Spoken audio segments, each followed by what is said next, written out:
Hello, how you guys doing today? Are you guys having a wonderful Friday? I hope you guys had a nice week. It is Scriptsune, your book reading kitsune here.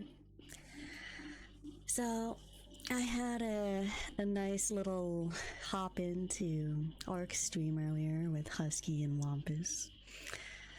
But they were being a little crazy, and apparently they're all in real life, and I'm like, what? You guys are all on the same microphone. They were all on the same microphone. Anyway, I got a new bookmark. I worked at a thrift store, cleaning a thrift store, and I had gotten a new bookmark, so now I have an actual bookmark for reading.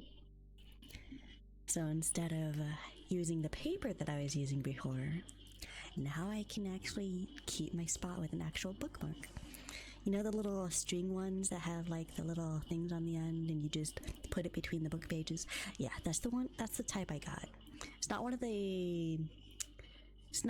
of the paper ones or the long bookmarks. Rather, it is more of a actual corded bookmark, if you know what that is. So today we're going to be reading 5 more chapters, and there are going to be chapters 11 through 15, which means we might be able to actually see more of what happened from the previous 5 chapters. We all know that there is a little bit going on in the past 5, but that was like a little bit of a build-up, and Blue Star has gone a little bit senile to the point where Blue Star does not really trust anyone anymore. So we have to constantly have it like a problem solving situation where Fireheart is constantly trying to work around the problems between Blue Star, which is their leader, mentality, along with the responsibilities thrust upon him, and he's a little bit young for the role of being a deputy.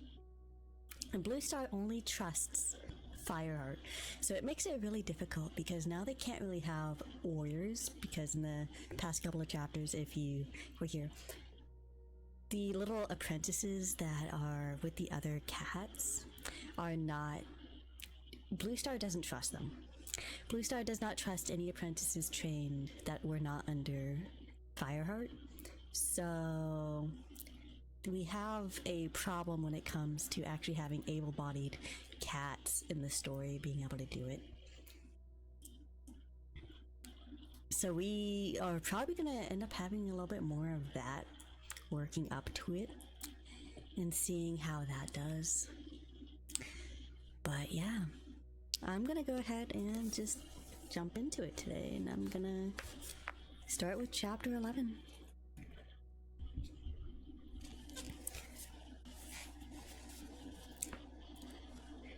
Chapter 11.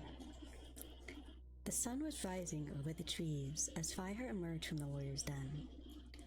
Shaking a scrap of dead leaf from his fur, he took a deep breath of crisp air and extended his forelegs in a long stretch.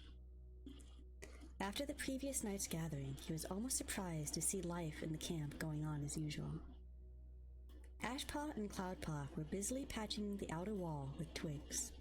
Goldenflower and Willowpelt were watching their kids just outside the nursery, where Brightpaw had stopped to play with them. And Whitestorm was padding into the clearing with his jaws full of fresh kill. Fireheart could sense the tension in the air, but so far none of his fears of attack seemed to have come to anything.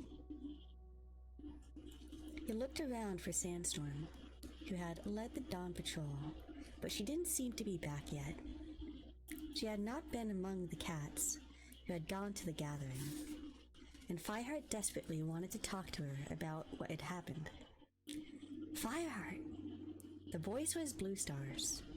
Fireheart swung around to see his leader trotting across the clearing from our den. Yes, Blue Star? What is it?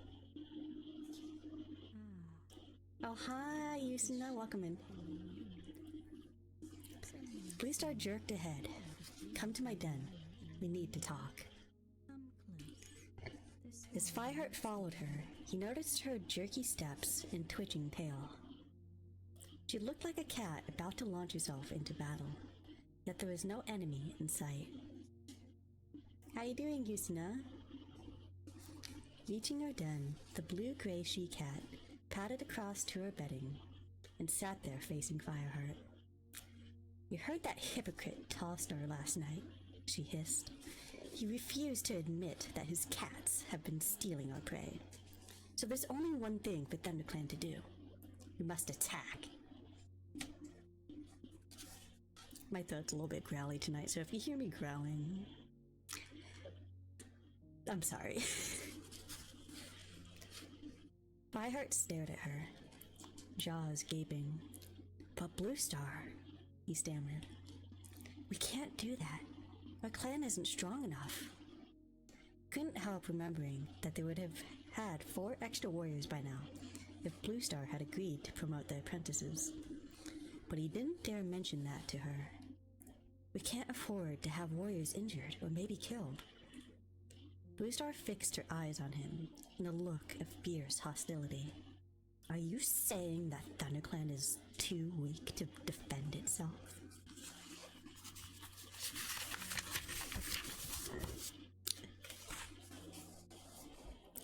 Defending ourselves is very different from launching an attack, Fireheart meowed desperately.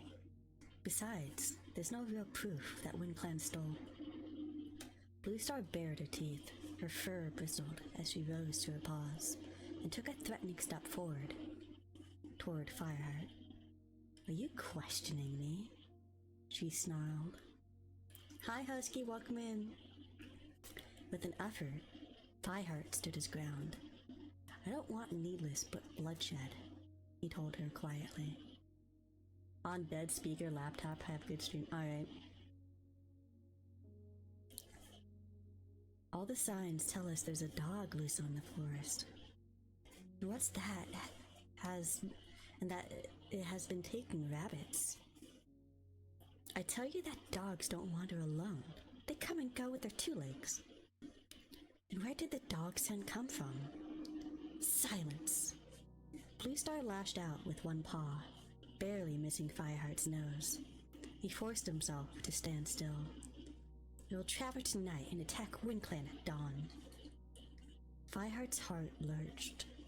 It was an honor for a warrior to fight for his clan, but never before had he been faced with such an unjust battle. He did not want to shed ThunderClan and WindClan blood for no good reason. Did you hear me, Fireheart? Bluestar demanded.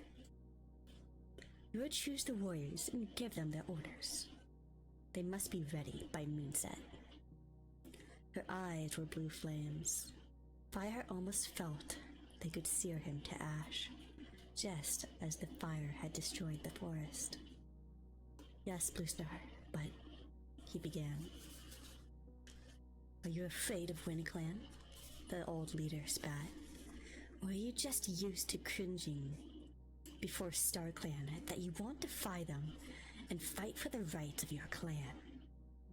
She paced to one side of her den, spun round and paced back again, thrusting out her muzzle towards her deputy. You disappoint me. You, out of all warriors. How can I believe you will fight with all your strength if you question my order like this? She hissed. You leave me no choice, Fireheart. I will lead this attack myself. Objections raced through Fireheart's mind. Bluestar was growing old and losing strength. She was on her last life. She wasn't thinking clearly. But in the face of her fury, he could voice none of them. Instead, he dipped his head respectfully. If you wish, Bluestar. Then go and do as I ordered. She kept that fire gaze trained on him as he backed out of the den.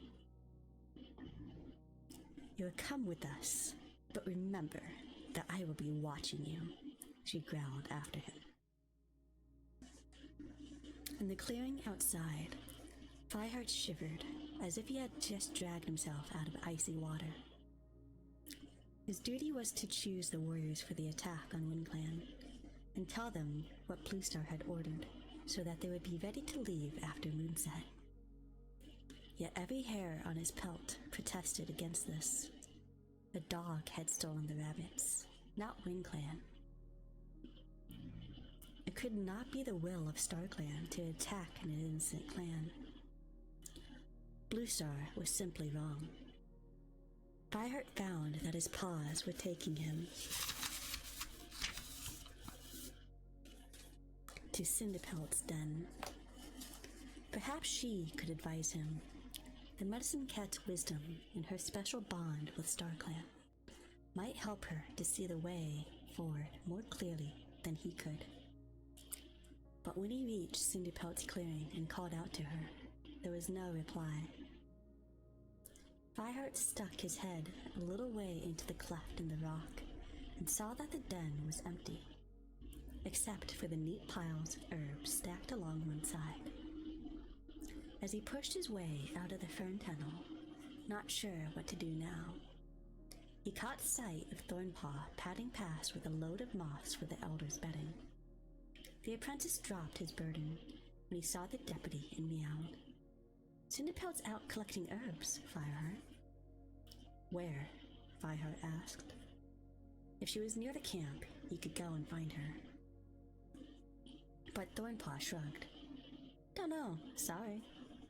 He picked up the moss and went on. Fireheart stood motionless for a few moments, his head spinning with fear and confusion. He could not ask any of the other cats for advice, because a deputy should never question his leader's orders. He could not even talk to Sandstorm, much as he wanted to, because she is bound by the warrior code to obey her leader. There was only a little bit of hope left. Slowly, he padded back to the warrior's den. Meeting Brindleface on her way out. "I'm gonna catch up on some sleep," he explained in answer to her inquiring look. "I want to be fit for night patrol." He couldn't bring himself to tell her what was really planned for that night. Brindleface's eyes softened with sympathy. You look a little bit tired," she meowed. "You're working too hard, Fireheart." She gave his ear a quick lick and padded towards the pile of fresh kill. To Fireheart's relief, there was no other cats inside the den, and he did not have to answer any more questions as he curled himself deeply in the moss and fern. If he could just sleep for a while, he might be able to meet with Spotted Leaf and ask her guidance. Then he remembered his previous dream, when he had searched for Spotted Leaf in the dark and fearful forest and failed to find her. "Oh, Spotted Leaf, come to me now," he murmured. "I need you. I have to know what StarClan wants me to do."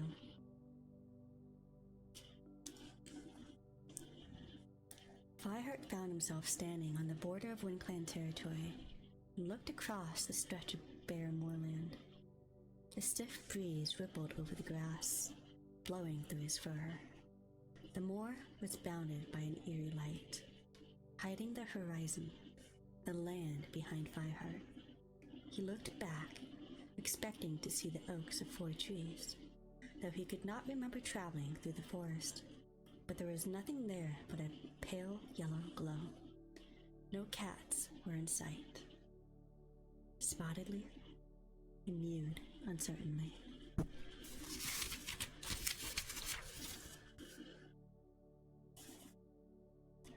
There was no reply, but he thought he caught a faint trace of sweet scent that always announced her presence. He stiffened, raising his head and parting his jaws so he could drink in the beloved smell.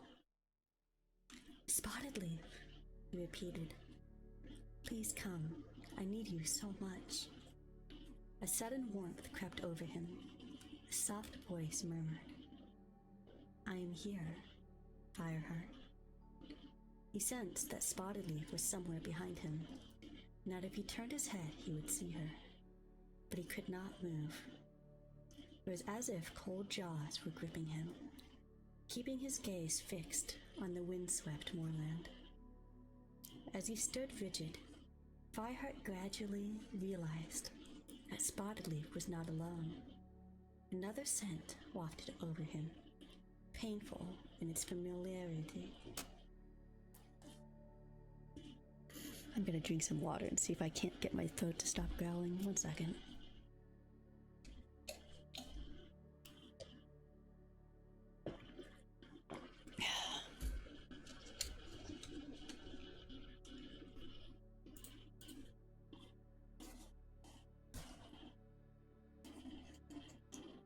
Yellowfang, he whispered. Is that you? A faint breath stirred his pelt. He thought you could hear Yellowfang's rusty purr. Oh, Yellowfang, he exclaimed. I've missed you so much. Are you okay? Have you seen how well Cinderpelt is doing? The words spilled out of him in his joy at the reunion with his old friend. But there was no reply, though Fireheart thought the purring grew stronger. Then Spotted Leaf's voice whispered softly into his ear. I've brought you here for a reason, Fireheart. Look at this place. Remember it.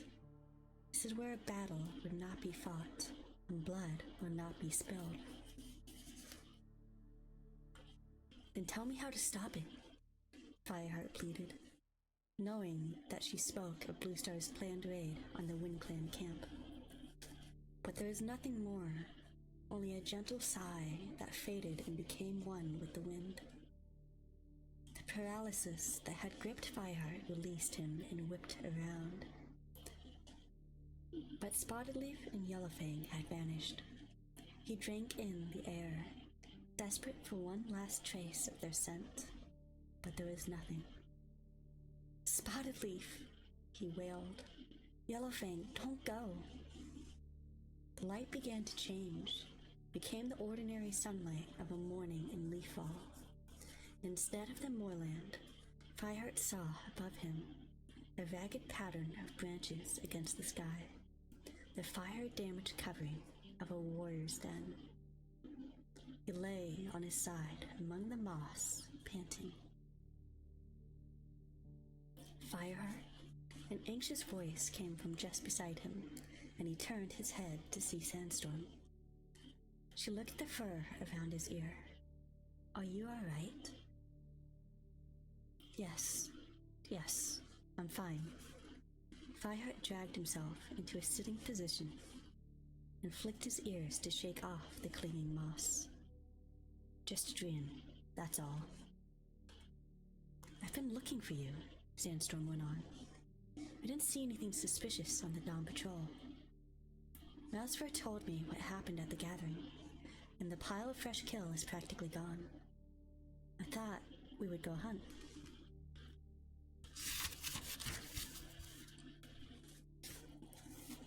I can't.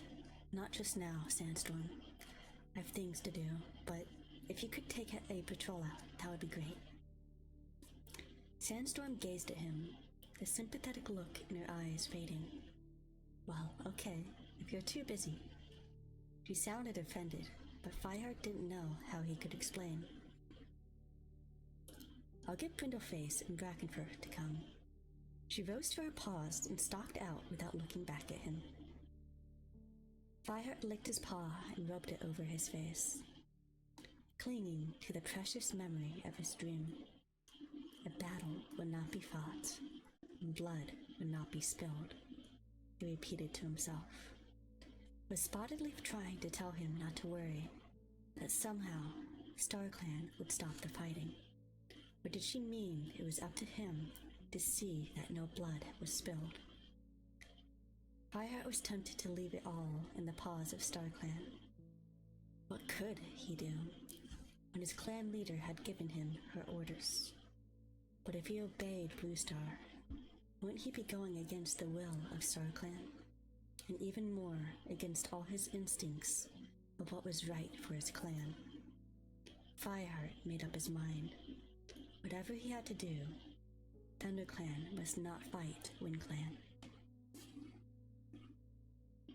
That was the end of chapter 11.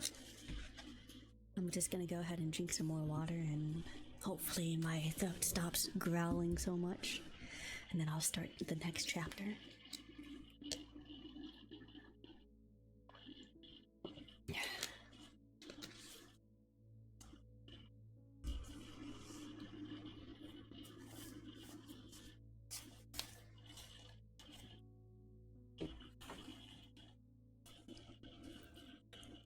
Chapter 12. Fireheart padded swiftly out of the camp, hoping no other cats would see him and ask him where he was going. The warrior code said that a clan's leader's orders should be obeyed without question. Until now, Fireheart had always accepted that. He had never imagined that he would ever disobey Bluestar, and yet the time had come when he must challenge her orders or watch the destruction of his clan. The only way he could see of avoiding the battle was for Tallstar and Bluestar to meet together and talk about the evidence of prey theft in both of their territories. Once Bluestar understood that WindClan was suffering in just the same way as ThunderClan, Fireheart was sure she would call off the attack. He did not know what Bluestar would do to him afterwards. If she realized that he had gone to see Tallstar without her permission, he just hoped she would eventually understand it was good for her clan. Hi, Lechi! Also, damn, I'm surprised Husky didn't grab that. Yeah, no one grabbed first. I don't know why. You can blame Husky. Husky was here. Even Yusuna was here. Neither of them claimed it. So I guess you get it. Hi, hi, hi. Welcome in. Little firefly, let the tale unfold. Yeah, don't ask me why. You can ask Husky why.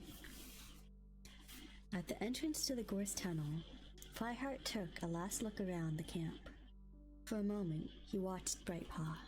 Oh, thank you for the head pats. Oh, and the maid headpiece. Okay. Practicing the hunting crouch all by herself outside the apprentice's den. She crept lightly up on a dead leaf and pounced on it, trapping it with outstretched paws. Well done, Fireheart called. Brightpaw looked up, her eyes glowing. Thank you, Fireheart. So, I don't know if you were there earlier, but Husky and Wampus were in Arc stream. Have a nice lurk, Lechi. I hope you do good in the studies. Fireheart nodded to her, then turned and headed through the Gorse Tunnel. The short meeting had strengthened his resolve, for the eager young apprentice represented all that was important within the clan. Fireheart knew that he could not let that be destroyed. By sun high, Fireheart was approaching the stream that lay on the route to Four Trees. He stopped for a moment to rest. In his confusion and anxiety, he had not taken time to eat before he left the camp, and a rustle in the undergrowth reminded him of how hungry he was. He dropped into the hunter's crouch, only to realize a couple of heartbeats later that the sounds were not made by prey. He caught a glimpse of a familiar dark pelt and breathed in the scent of ThunderClan cats. Puzzled, Fireheart pressed himself to the ground behind a clump of fern. He hadn't ordered a patrol in this direction, so why were his clan cats here now? Then the undergrowth parted and Darkstripe emerged, mirroring sharply over his shoulder. Follow me, try and keep up, can't you? Two small shapes appeared out of the bracken. Fireheart's eyes widened in surprise as he recognized Goldenflower's two kids. Bramblekit bounced into the open, batting at a fallen leaf, while Tourniquet followed more slowly. "I'm tired. My paws ache," the little tabby complained. "What, a strong kit like you?" Darkstripe meowed. "Don't be silly. It's not that far now." "What isn't far?" Fireheart wondered in alarm. "What are you doing out here? And why are you taking these kits?" He expected to see Goldenflower with them. Surely her kits had never been this far from the nursery before. But she did not appear. Bramblekit scampered over to his sister and gave her a nudge. "Come on, it'll be worth it," he urged. Both kits hurried after Darkstripe to a shallow place where they crossed the stream, squealing in fear and excitement as the water swirled around their paws.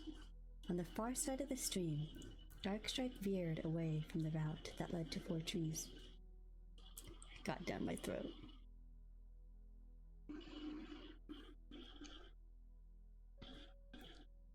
And headed instead along the much narrower path that twisted away under the trees. A burst of outrage shook Fireheart. He knew exactly where that path led. Darkstripe was taking the kids towards the border with ShadowClan.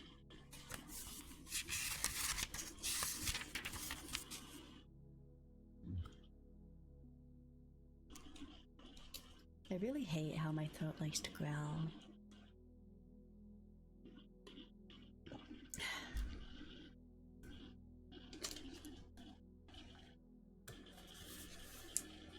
Fireheart had to wait for them to climb the slope beyond the stream before he dared to emerge from the ferns and follow. By the time he caught up, they were approaching the border. The strong reek of ShadowClan reached Fireheart, and he saw the kit stop and start sniffing the air.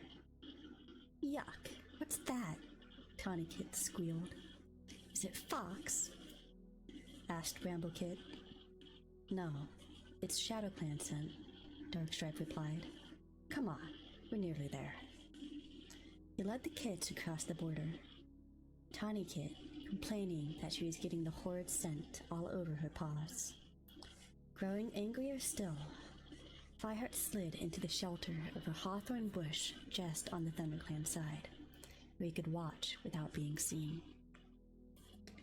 Close by, Darkstripe had come to a halt. The kids flopped down on the grass, exhausted, only to spring to their paws again a moment later when a clump of bracken rustled and another cat stepped into the open. The newcomer was Tigerstar. Fireheart froze, though he was hardly surprised. He had just guessed that Darkstripe had been hoping to curry favor with Tigerstar by bringing his kits to see him. But the ShadowClan's leader prompted appearance suggested that this meeting had been arranged all along. Fireheart wondered if Goldenflower knew about this. She was not here with her kits, so perhaps she didn't even know that Darkstripe had taken them away. She might just think they had gone missing. She must be frantic, Fireheart thought. He tensed his muscles, ready to leap out and confront Darkstripe. But he stayed in his hiding place and made himself concentrate on what was happening in front of him. Tigerstar padded forwards, the muscles rippling under his dark tabby pelt, until he stood in front of the 2 kids. For a moment, he inspected them, then bent his head to touch noses. First with Bramblekit, and then with Tourniquet. Even though they could never have seen such a massive cat before, both kids stood bravely before him and met his gaze without flinching. "Do you know who I am?" meowed Tigerstar. "Darkstripe said he would take us to meet our father," replied Bramblekit. "Are you our father?" Tourniquet added. "You smell a bit like us." Tigerstar nodded. "I am." The kids exchanged a wondering glance as Darkstripe mewed. "This is Tigerstar, the leader of ShadowClan." Their eyes grew huge and Bramblekit breathed. "Wow! You're really our clan leader?" When Tiger Star dipped his head in agreement, Tawny Kit mewed excitedly.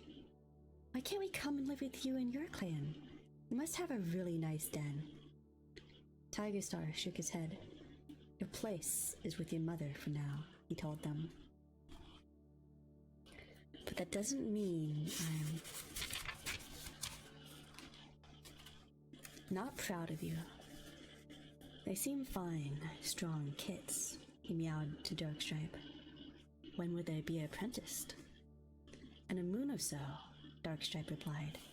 It's a pity I have an apprentice already, or I could mentor one of them myself. Fireheart's claws dug into the ground as a jolt of anger shot through him. Blue Star and I decide who the mentors will be, not you, Darkstripe. He almost hissed the words out loud. And you're the last cat we would choose, he added silently. Tiger Star turned his gaze back to the kits. Can you hunt? He asked them. Can you fight? Do you want to be good warriors? Both the kits nodded vigorously. I'm going to be the best warrior in the clan, Bramble Kit boasted. Tawny Kit refused to be outdone.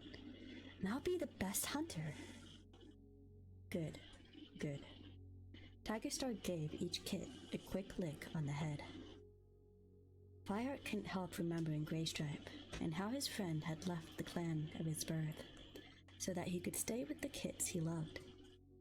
Was it possible that Tiger Star was suffering just as much at being parted from Bramble Kit and Tawny Kit?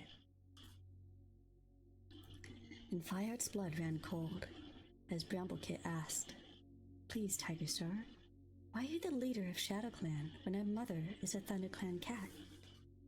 They don't know, Tiger Star asked Darkstripe. The warrior shook his head. Well then, Tiger Star meowed, turning back to the kits. That's a long story. Sit down and I'll tell you. Fireheart realized this was the moment when he had to interrupt. The last thing he wanted was for Tiger Star to tell the kits a biased account of how he came to leave ThunderClan. One thing was certain. Tiger Star would never admit that he had been a murderer and a traitor.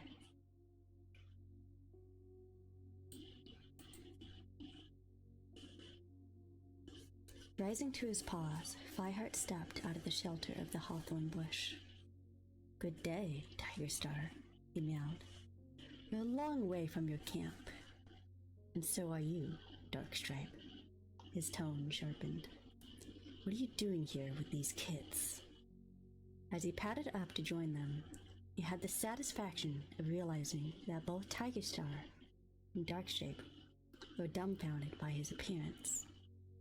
For a heartbeat, they both gaped at him, while the kids bounced across the grass to meet him. This is our father, Tawny Kit announced excitedly. We came all the way from the camp to see him. Why did no cat tell us he was the leader of a clan? Bramble Kit piped up. Fireheart did not want to answer that question. Instead, he confronted Darkstripe with his eyes narrowed. Well, how did he know we were here? Darkstripe blustered. I saw you crossing the stream. You're making enough racket to wake the whole forest.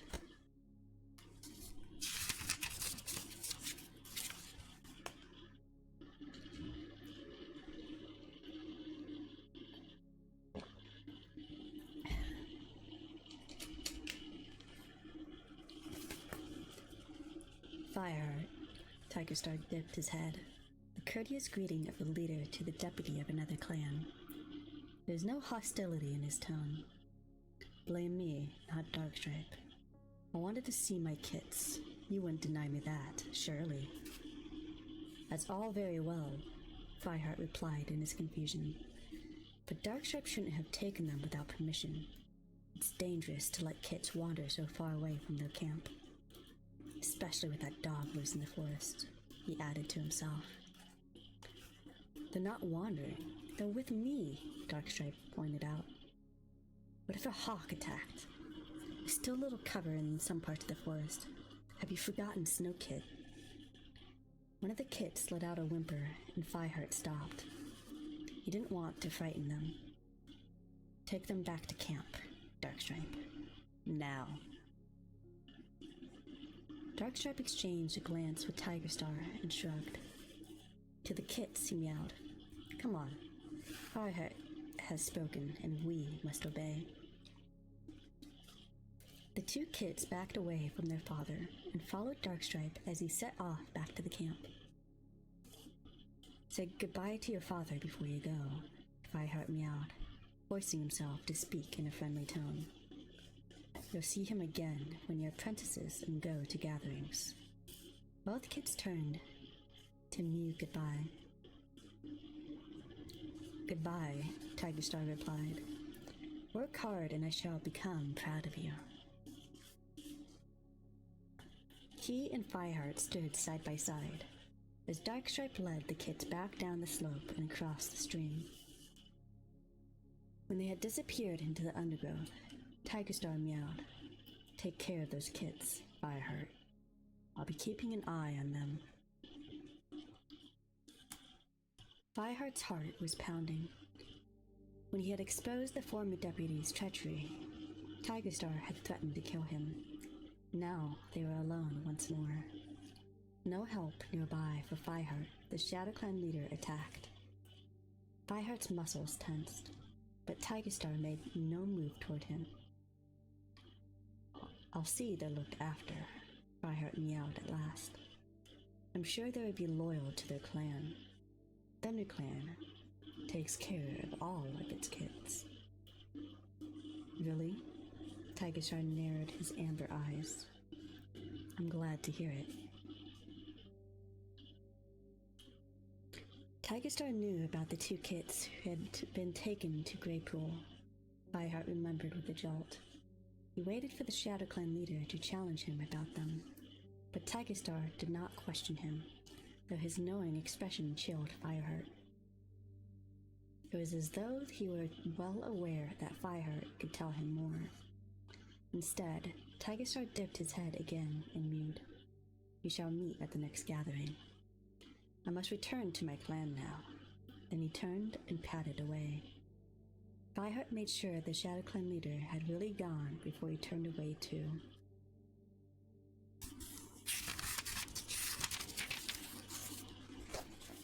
Following the border towards Four Trees, much as he hated to admit it, he couldn't see that Darkstripe had done any real harm by taking the kids out of the nursery.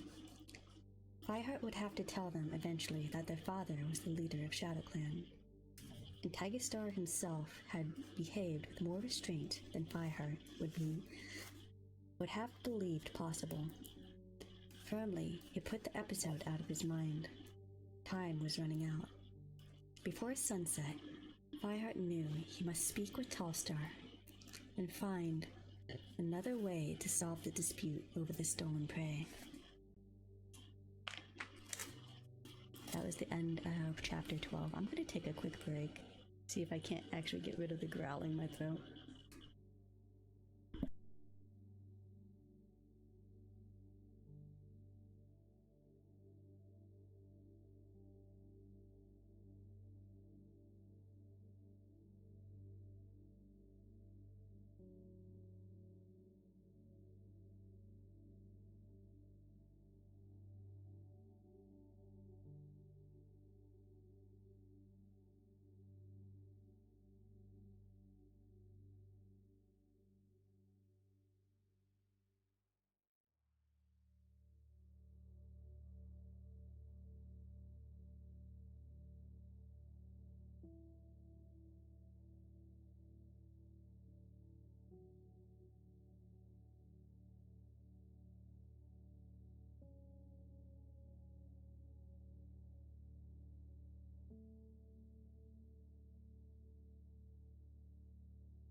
I'm back. We have chapter 13 to get to as well. My throat's still growling. If you're curious why my throat's growling and I'm complaining about it, is because it happens all the time, and the reason for that is because I have the incapability. I do not have the capability of physically being able to burp, so like air gets trapped in my throat and it makes this like growling sound.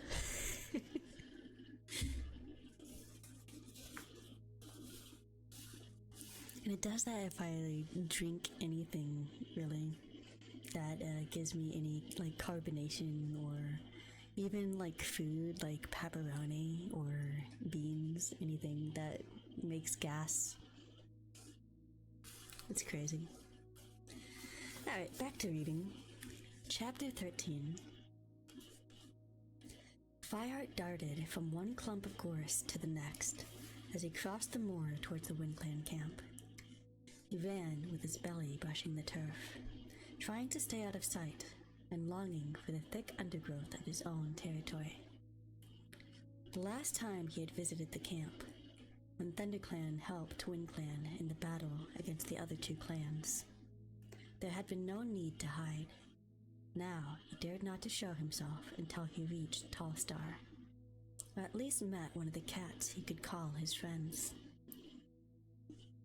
If any of them were still friendly after recent disastrous gathering. Windclan patrols had attacked him on their territory before.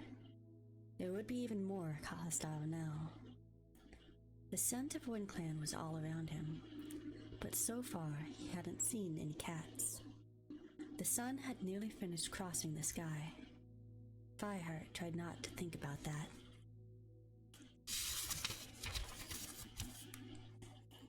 He came close to panic when he remembered how little time was left before Blue Star would launch her attack. He was crossing one of the shallow moorland streams, bounding from rock to rock, when a stronger scent of Windclan cats flooded over him, along with the scent of rabbit. Fireheart's belly growled in complaint, but he had to ignore it. There's no way he could take Windclan's prey now, and it smelled as if there's a hunting patrol not far behind anyway. Diving into a clump of bracken at the water's edge, he peered out cautiously to spot the source of the scent. 3 cats were making their way upstream towards him, and at the front of the patrol was his old friend, One Whisker. And Fireheart's heart lifted. Gorsepaw, with his mentor, they were both carrying rabbits. But to Fireheart's dismay, the third cat was Mudclaw, the dark, molted warrior who had stopped Blue Star when she tried to cross Windclan territory to the High Stones. This cat would never allow Fireheart to bring his message to Tall Star, but it seemed that luck, or the favor of StarClan, was on Fireheart's side. With their jaws full of prey, the Windclan cats were unable to pick up his ThunderClan scent, and they passed within a couple of tail lengths of him. Then Gorsepaw, who was struggling with a rabbit, almost as big as he was, stopped to adjust his grip on it and fell behind the others. Fireheart spotted his chance. Gorsepaw. The young cat raised his head, ears pricked. Over here, in the bracken.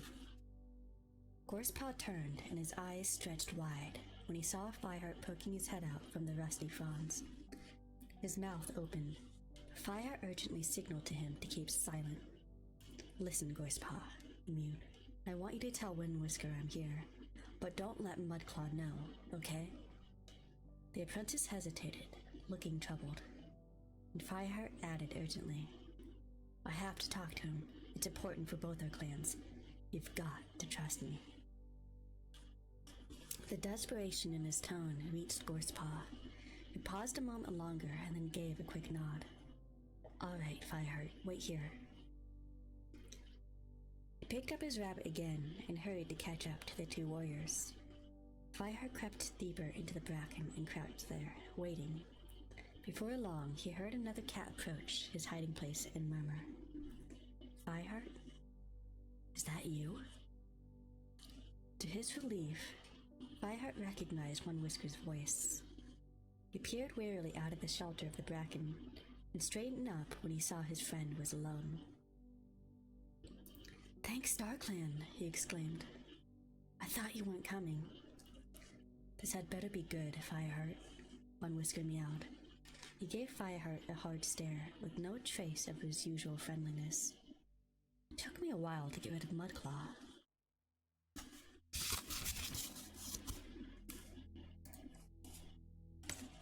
"If I knew you were on our territory, if he knew you would... my god, I'm messing up the sentence. If he knew you were on our territory, you'd be crow food. And you know it." He padded up to Fireheart. "I'm sticking my neck out for you," he growled. "I hope it's worth it." "It is, I promise. I've come to tell you something. I've got to speak to Tallstar. It's important," he added, as One Whisker went on, staring at him. For a few heartbeats, he was afraid that his friend was going to refuse, or even attack him and drive him off WindClan territory. Then One Whisker spoke, and to Fireheart's relief, he sounded less hostile, as if he were beginning to realize the urgency of Fireheart's request. "What's it all about? Tallstar will have my fur off if I take a ThunderClan cat into camp without a very good reason." "I can't tell you, One Whisker. I can't tell any cat except for Tallstar, but believe me, it's for the good of both of our clans." Once again, One Whisker hesitated. "I wouldn't be doing this for any cat but you, Fireheart," he meowed at last, spinning around. He beckoned with his tail and bounded off across the moor. Fireheart sprang after him. One Whisker halted at the top of the slope, looking down into the WindClan camp. The rays of the dying sun cast long shadows over the gorse bushes that lined the sides of the hollow. As Fireheart and One Whisker stood there, a patrol slipped past them. Fireheart was conscious of their stares, where curiosity mingled with antagonism. "Come on," meowed One Whisker. He led the way through the tough stems of gorse until they came to a sandy clearing in the middle of the bushes. As he emerged through a narrow gap in the thorns, Fireheart saw Tallstar crouched at one side of the clearing near a pile of fresh kill. More WindClan warriors clustered around him. It was the clan deputy, Deadfoot, who looked up first and then nudged his leader, mewing something rapidly into his ear. Tallstar rose and padded across the clearing to where Fireheart and One Whisker waited. Deadfoot hovered at his shoulder, and the other cats followed close behind. Fireheart recognized Barkface, the WindClan medicine cat, and Mudclaw, his lips drawn back in a snarl. "Well, One Whisker," Tallstar's voice was level, giving nothing away. "Why have you brought Fireheart here?" One Whisker dipped his head. "He says he has to talk to you." "And that means he can just stroll into our camp?" Mudclaw spat. "He's from an enemy clan." Tallstar waved his tail at Mudclaw, a sign for silence, while his eyes looked up, deep into Fireheart's. "I'm here," he mewed simply. "Talk." Fireheart glanced around him. The crowd was growing larger, as more WindClan cats heard about the intruder in their midst, and came to see what was going on. "What I have to say is not for all cats' ears, Tallstar," he stammered.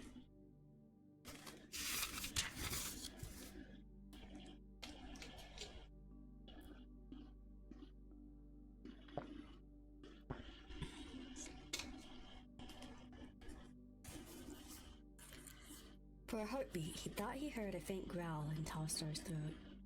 But then the WindClan leader nodded slowly. "Very well. We'll go to my den. Deadfoot, you come with us, and you, One Whisker." Turning, he stalked towards the rock at the far end of the clearing. his long tail held high, while the two warriors herded Fireheart after him. The Wind Clan leader's den was sheltered under a deep overhang in the rock, on the side away from the main camp. Tallstar entered and made himself comfortable in a nest of heather facing Fireheart. Well, he meowed. Shadows were gathering in the den, and Fireheart could feel, rather than see, the shapes of cats who guarded him. Tension crackled between them, as if they were waiting for the tiniest excuse to attack him. During his journey across the moor, he had thought hard about what he was going to say, but he still didn't know whether he could manage to convince Tallstar that there was a way to avoid Bluestar's attack. You know that Bluestar is unhappy about the loss of prey, Fireheart began. Instantly, the fur on the Wind Clan leader's shoulders began to bristle. Wind Clan did not steal the prey of Thunder Clan, he snapped. We found scattered remains too, Deadfoot asserted, limping forward and thrusting his muzzle close to Fireheart's. Are you sure ThunderClan haven't been stealing prey from us? Fireheart forced himself not to flinch. No, he protested. I don't believe any cats have stolen prey. What happened to it then? One Whisker added. I think there's a dog living in the forest. He smelled it and found its dung. A dog? One Whisker echoed. His eyes narrowed thoughtfully.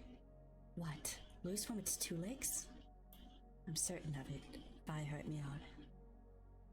Could be, mewed Tallstar. To Fireheart's relief, the fur on his shoulders was lying flat again. We've certainly sent a dog in a territory recently, but then they're always up here with their two legs. Sounding more confident, he went on. Yes, it could be a dog killing the rabbits. I'll see that our patrols keep a lookout. But you didn't come all this way to tell us that, Deadfoot meowed. So what's on your mind, Fireheart? Fireheart took a deep breath. He didn't want to betray Bluestar by telling Tallstar of her plans to attack, but he wanted to suggest to the Wind Clan leader that the future battle could be avoided if he would just talk to Bluestar about the prey theft. I can't convince Bluestar about the dog, he explained. She feels threatened by Wind Clan, and sooner or later this will all end in battle unless we can do something. He could not tell the Wind Clan warriors how much sooner the battle would take place if he failed now. Cats will be injured, killed even, for nothing.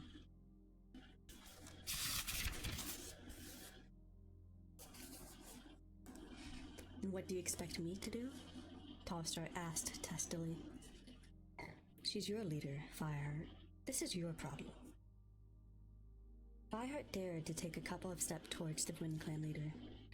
I've come to ask you to hold a meeting with Bluestar. If you could discuss things in private, you might be able to make peace. Bluestar wants a meeting? It was Deadfoot who spoke, sounding disbelieving. Last time we saw her, she looked as if she would claw our throats out. This isn't Bluestar's idea. It's mine, Fireheart confessed. All three Wind Clan cats stared at him. Finally, it was One Whisker who broke the silence. Does that mean you're going behind your leader's back? It's for the good of both of our clans, he insisted. He half expected to be chased out of the camp, but to his relief, Tallstar was looking thoughtful.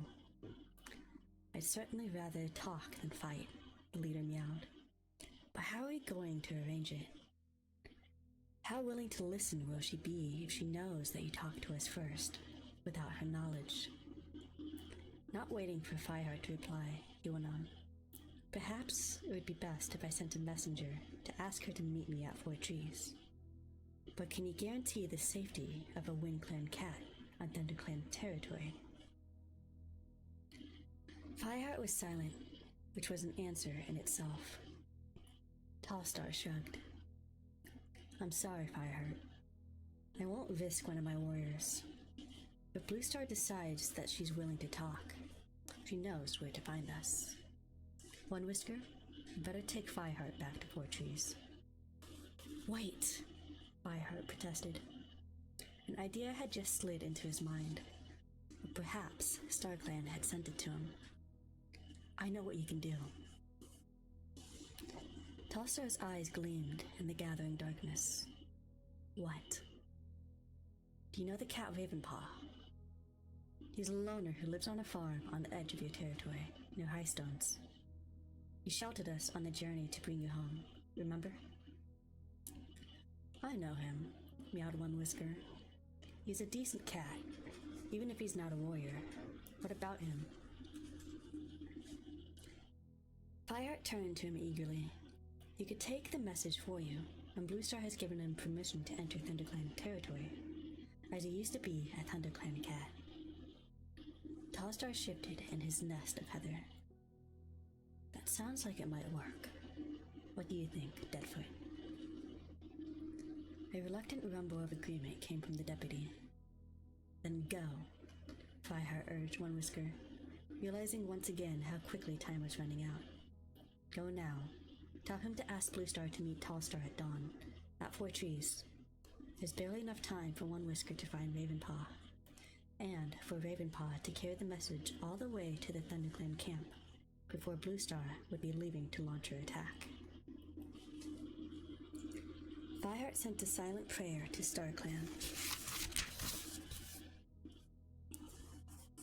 that One Whisker would be able to find Ravenpaw easily on a two-leg farm.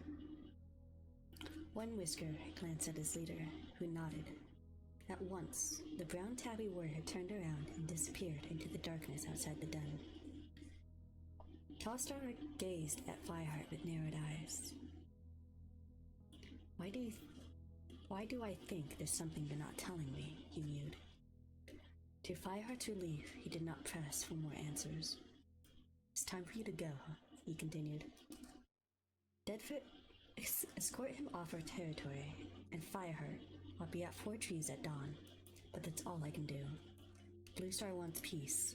She must be there. Four Trees at dawn, Fireheart repeated, and followed the deputy out. Fireheart made good time back to Four Trees, on to his own territory. He had not eaten since before the gathering on the previous night. His belly ached with hunger, and he was beginning to feel shaky on his paws, so he forced himself to stop and hunt. He paused to listen when he reached the stream, and his ears caught the sound of a roll, scuffling among the reeds at the water's edge. Lifting his head to taste the air, Fireheart pinpointed the creature more by scent than sight. He pounced, and his claws sank into his prey. Gulping it down, he felt the strength flow back into him, and he headed for his own camp with renewed speed. The moon had risen above the trees by the time he slipped down the ravine, reminding Fireheart that he had until moonset to choose warriors for Blue Star's planned attack. His optimism was returning. Tallstar had agreed to talk. Surely Blue Star would realize that the war with WindClan was unnecessary.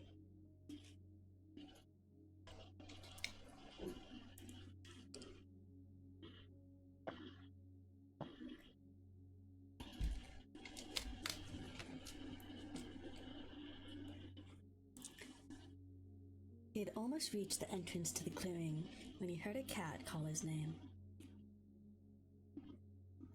He turned to see Whitestorm following him down the ravine at the head of the evening patrol. Brightpaw, Cloudpaw, and Frostfur went with him. Hi, welcome in. You actually got here right about in the middle of it this time. How you been? Everything quiet? Fireheart asked Whitestorm as he came up to him. Quiet as a sleeping kit, the White Warrior replied. No sign of a dog. Maybe it's two legs. Found it after all. Maybe, Fireheart meowed. Suddenly, he decided to tell Whitestorm where he had been. He wanted at least one other warrior to share the hope that they might not have to go into battle against WindClan. Actually, Whitestorm, I wanted a word with you about that. Can you give me a moment?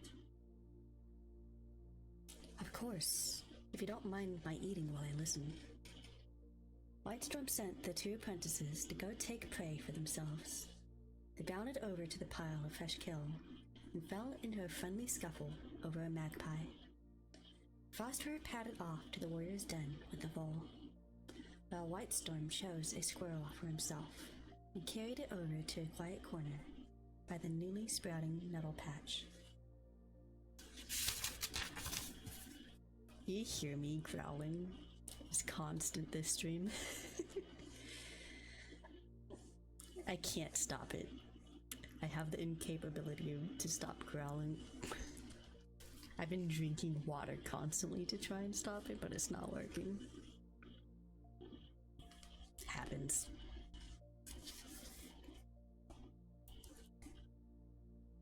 Fireheart followed him.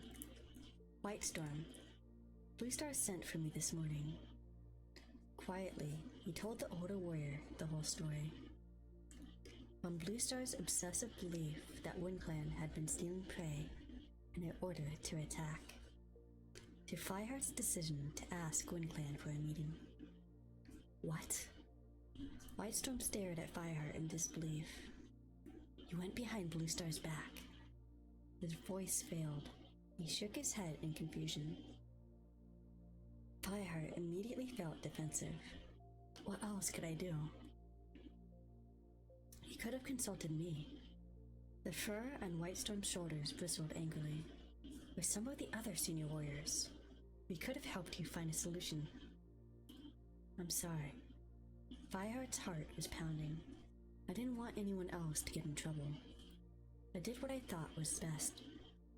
It's because of the warrior code that he had acted alone, knowing that he could not ask any other cat to challenge Bluestar's orders like this. Whitestorm's gaze was intensely thoughtful. I think we need to tell the other warriors about this. He meowed at last. They need to be ready for Bluestar's attack in case Ravenpaw doesn't get here. And even if Bluestar agrees to meet Tallstar, she might want to patrol behind her. I'd bet a moon's worth of dawn patrols that Tallstar guesses something's up. We can't be sure he won't ambush us. Fireheart nodded respectfully. You're right, Whitestorm. I trust them, but we should be well prepared. I'll find some apprentices to guard the camp, Whitestorm meowed. You gather the warriors. Fireheart ran across the clearing to the warriors' den. Most of them were already there, curled up in their nests, asleep. Fireheart prodded Sandstorm with a paw to rouse her.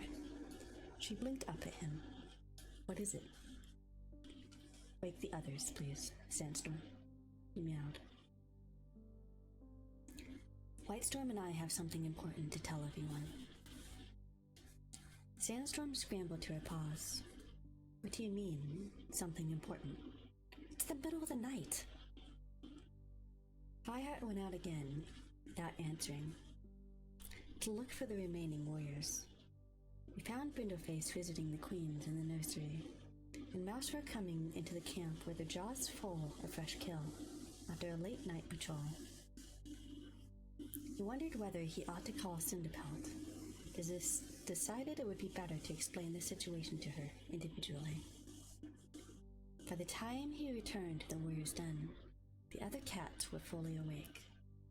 A moment later, Whitestorm padded under the shelter of the branches and sat down at Fireheart's side. What's all this about? Darkstripe asked bad-temperedly. Flicked moss off of one ear. It had better be good. Fireheart felt his stomach churn with nervousness as he wondered how his clanmate would react.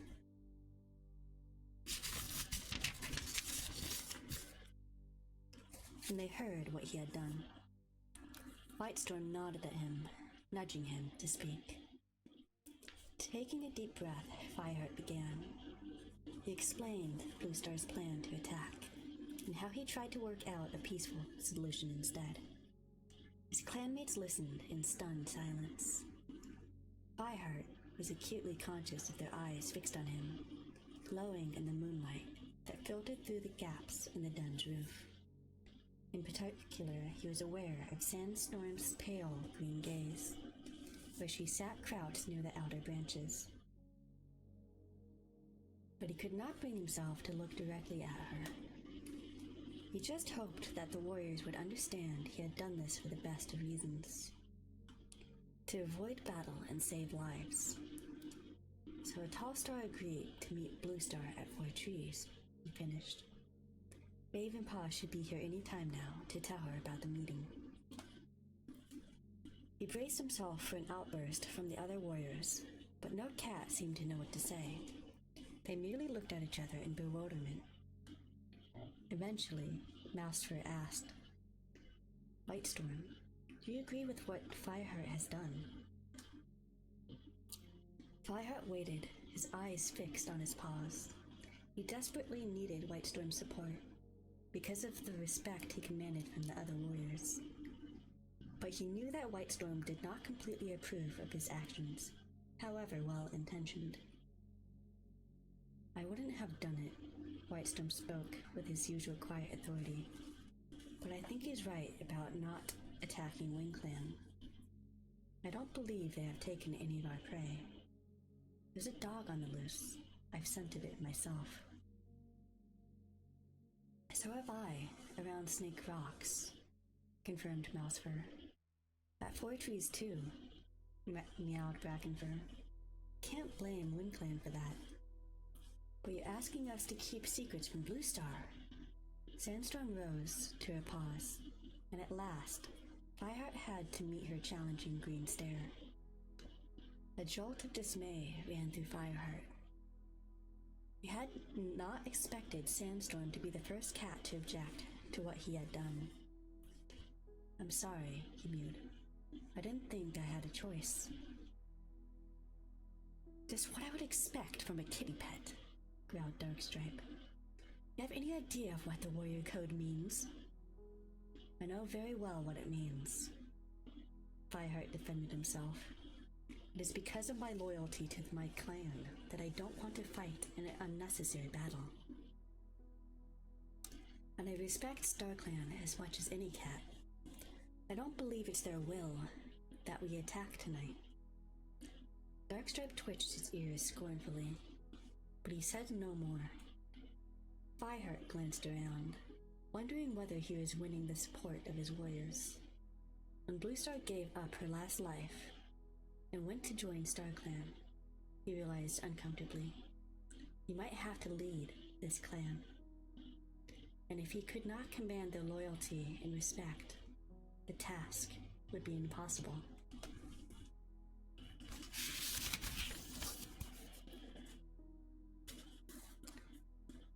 "This is what's important," he went on desperately. "Wing Clan haven't done anything wrong, and we have enough to do by rebuilding the camp and keeping up the patrols without fighting unnecessary, dangerous battles. How will we keep ourselves fed and prepare for Leaf Bear if the warriors injured or even killed?" "He's right," Brindleface spoke up, and the others turned to look at her. "Our children would be in the battle," she went on quietly. "You don't want them to hurt for nothing." Phosphor added her argument, but the rest of the warriors were still murmuring amongst themselves. Again, he was aware of Sandstorm and the distress in her pale green eyes. He could understand how torn she must feel now between her loyalty to Blue Star and her commitment to him. Right now, Fireheart wanted nothing more than to press himself against her flank and forget all of this in the sweet scent of her fur. But he had to go on standing in front of his warriors, waiting for their verdict on whether they would support him or not. "So what do you want us to do?" Longtail meowed at last. "I'll need a party of warriors ready to go with Bluestar to Four Trees," Fireheart replied.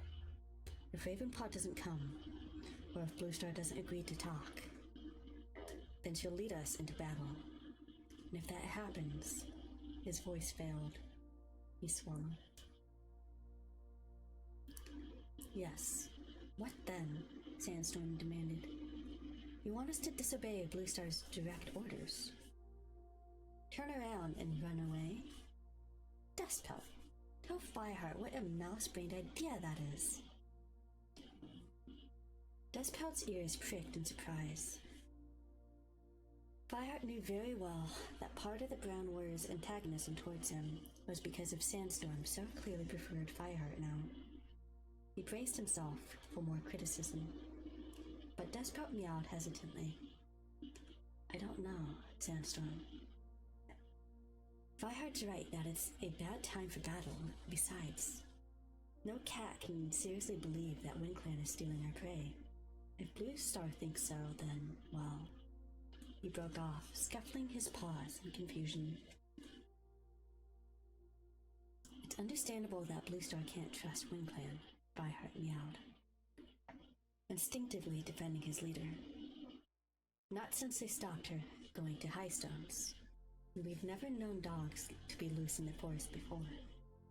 But there is no evidence at all that WindClan took those rabbits, and plenty of evidence that a dog did.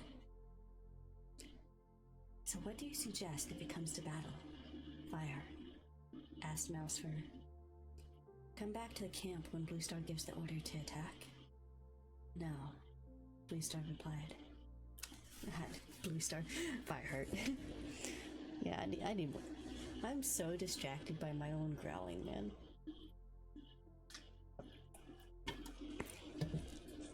Just gotta keep drinking liquids and hopefully the growling stops.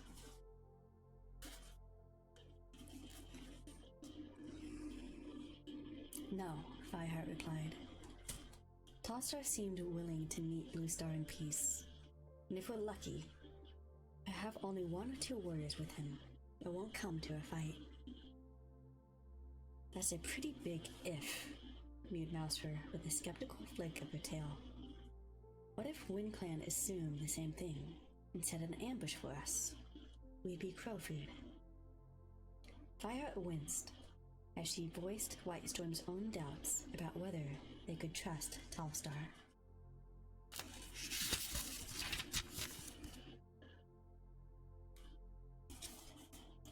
"I'm not going," Longtail announced loudly. "Let WindClan tear us apart? I'm not mouse-brained." Dustpelt, who was sitting next to him, turned his head and gave him a scorching look of contempt. "No, you're a coward," he meowed. "I'm not." Longtail's protest was shrill. "I'm a loyal ThunderClan cat." "Fine, Longtail," Fireheart broke in. "You don't need every warrior to go. You can stay guard at the camp. And that goes for the rest of you," he added. "We don't want to be part of this. Stay here." He waited tensely for his warrior's response, looking around at their troubled faces in the dim light of the den. "I'll go," meowed Whitestorm at last. "I think we can trust Tallstar not to fight, if there is an alternative."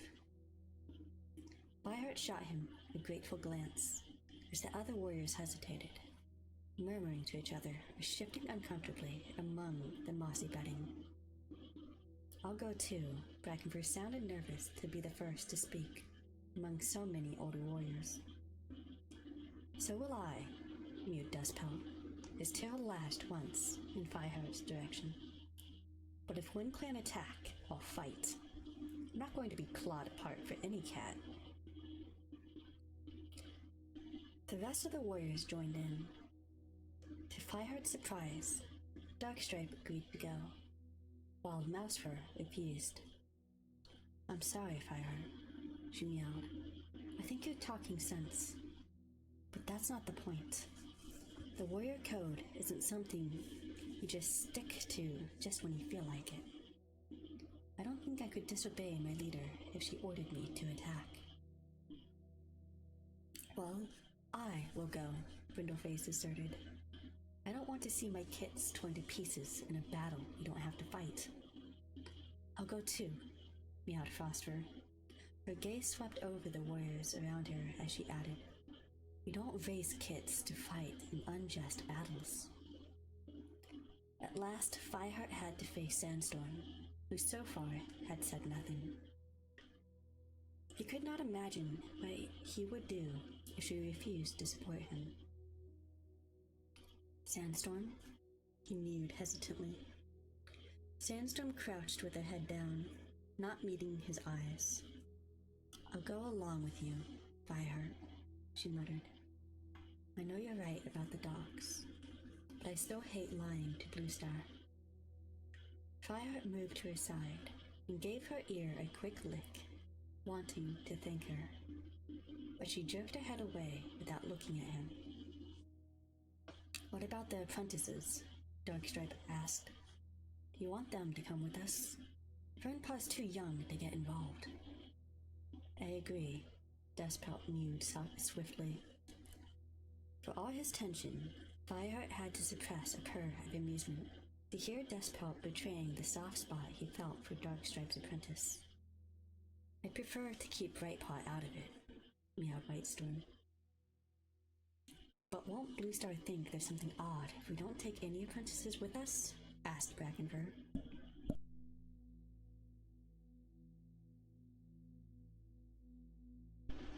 I had to cough for a second. Speaking about cats, I think I just had a cat fur just like go into my throat. It's horrendous. This is what happens when you have cats, you guys. Sometimes their fur gets in your throat. Ugh.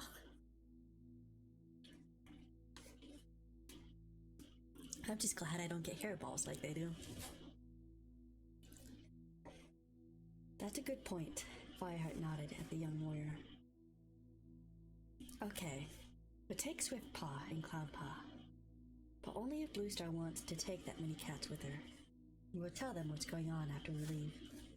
The news will be all around the camp otherwise. Fireheart realized to his surprise that he had more warriors on his side than he needed. If Ravenpaw made it to the camp on time, and Bluestar agreed to go and talk to Tallstar, it would seem odd if a whole fighting patrol of warriors offered to go with her. Besides, he didn't want to leave camp vulnerable to attack, especially now. Why don't Frostfur and Brackenfur stay to help guard the camp? He suggested. I'm grateful for your support, but you may be needed here. Brackenfur and Frostfur exchanged a glance and then nodded.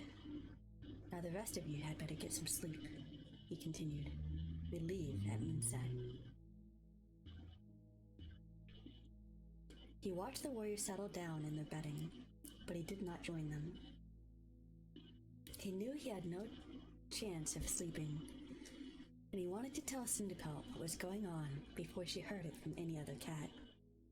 If it weren't for his faith in Spotted Leaf, he would have started to doubt long ago that he could stop this battle.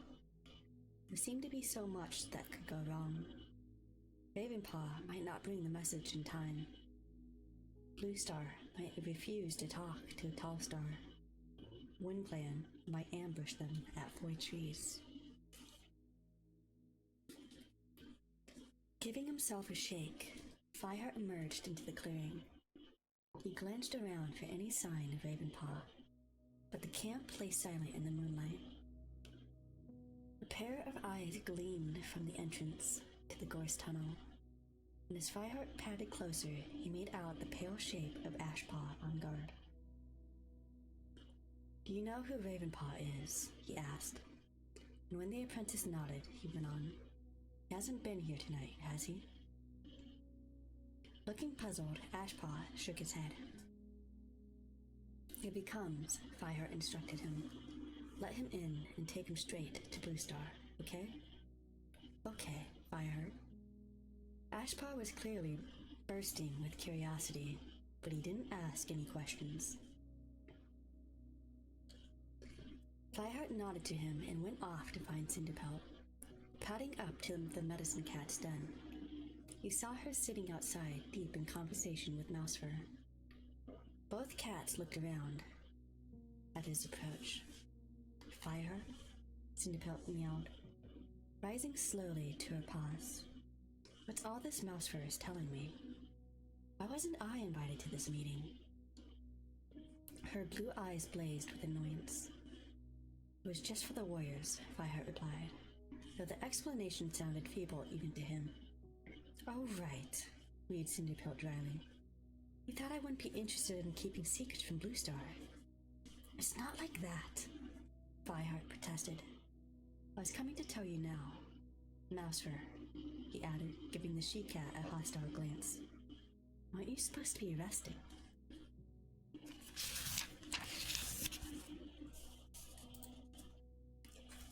Mousefur returned his glare, then spun around and vanished into the darkness. Well, prompted Cinderpelt. Sounds as if Mousefur has told you already. I don't like this situation any more than you. But what choice is there? Do you really think that StarClan want war in the forest? Especially an unjust war? StarClan have shown me nothing about any battles, Cinderpelt admitted. And I don't want any bloodshed. But is this the only way to stop it? If you can think of a better idea, tell me. Cinderpelt shook her head. Moonlight shone on her gray fur, giving her a ghostly appearance, as if she were already halfway into the world of StarClan. Whatever you do, Fireheart, be careful of Bluestar. Be gentle with her. She was a great leader, and she might be again. Fireheart wanted so much to believe the medicine cat. But each day, Bluestar seemed to slide further into confusion. The wise mentor he had respected when he first came to ThunderClan seemed very far away. I'll do my best, he promised. I don't want to deceive her, but that's why I've organized this meeting with Tallstar. I want her to realize we don't have to fight, and she won't listen to me. Tensely, he added, do you think I'm wrong? It's not for me to say. Cinderpelt met his gaze steadily. This is your decision, Fireheart. No cat can make it for you. That is the end of chapter 13. I'm going to take another quick break, then I'll be right back for chapter 14.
Alright.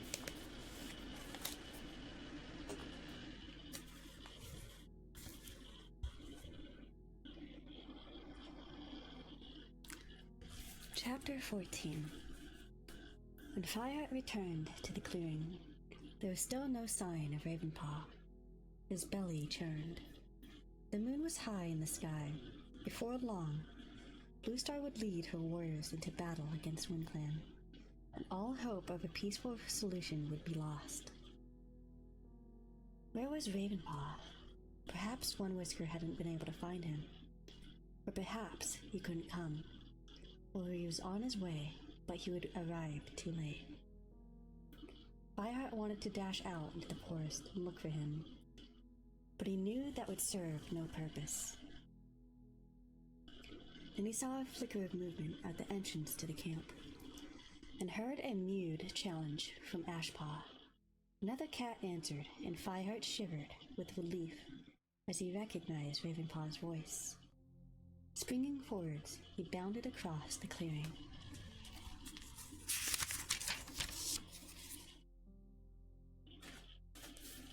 Okay, Ashpaw, he meowed to the apprentice. I'll look after Ravenpaw. You stay on guard. He touched noses with the sleek cat who emerged from the gorse tunnel. It's good to see you, Ravenpaw. How are you? Even as he asked the question, he could see that the former apprentice was looking well. His black pelt shone in the moonlight, and his strong muscles rippled underneath the fur. I'm fine, Ravenpaw replied. He looked around the clearing, his amber eyes very wide. It seems strange to be here again, Fireheart. I'm sorry to hear you're having trouble with WindClan. One Whisker told me everything, and he swore they haven't been stealing prey.